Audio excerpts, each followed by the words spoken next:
नीति वचन 14 का 34। धर्म किसी जाति को महान बनाता है, परंतु पाप किसी भी देश का अपमान करता है।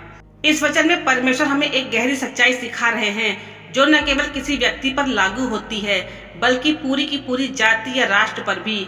यह वचन हमें याद दिलाता है कि किसी भी समाज या देश की सच्ची महानता उसकी आर्थिक ताकत, तकनीकी विकास या बाहरी रूप से नहीं मापी जाती, बल्कि उस देश के लोगों के धार्मिक और नैतिक आचरण से भी मापी जाती है।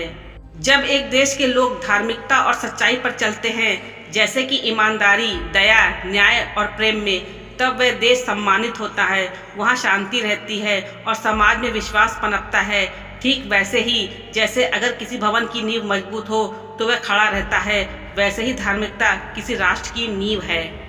इसके विपरीत जब एक देश में पाप बढ़ता है, जैसे कि भ्रष्टाचार, अन्याय, हिंसा और अनैतिकता, तो वह देश आत्मा से खोखला हो जाता है।